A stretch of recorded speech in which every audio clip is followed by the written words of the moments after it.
Hello my lovely friends, it's Yulia here from EASTCOTT and BURGESS tea. In this week's video, as promised, I'd love to share with you some of the details of the itinerary on our really exciting and nerve-wracking trip to China. Hopefully it will prove useful to those of you who are thinking of venturing out on a similar adventure, so here it is.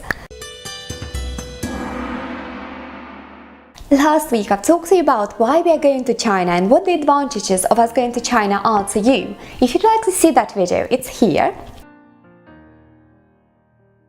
Since it's our first time in China and we don't really speak Chinese, well, we are currently in the process of getting our Chinese visa and learning Chinese, but we've only just started literally like a week ago. So for us it's really exciting but also a little bit scary at the same time because we don't really know what to expect.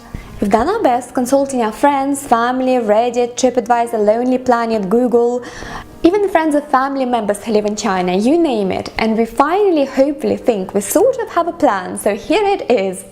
So firstly, we'll set out from the UK in the evening and fly into Fuzhou. The flight from the UK to Fuzhou is about 15 hours, so we'll only arrive the next evening at around 8 p.m, so we will be quite shattered. For this reason, we've decided that we're going to spend the first night in Fuzhou.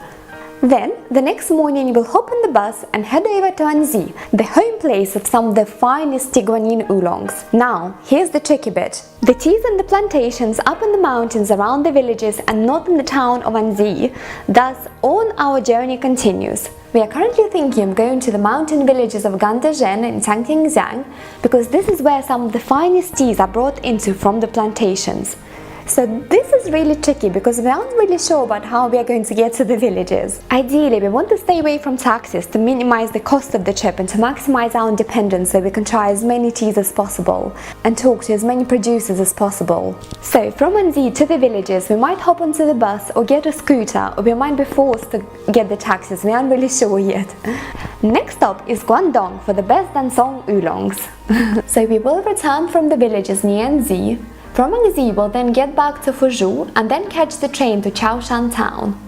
From there, we'll go into the villages again, first to Fengguangzhou and then to Wudongkong and Pingqingtao. And finally, Wuishan. Now, this is a gem on its own, one of the most beautiful nature reserves in the world. We'll hope this won't be too distracting and we will get onto the tea. Here we are hoping to find some really good yanchas, the famous smoky rock oolong teas of the area, and of course the famous Da Hong Pao, the big red robe.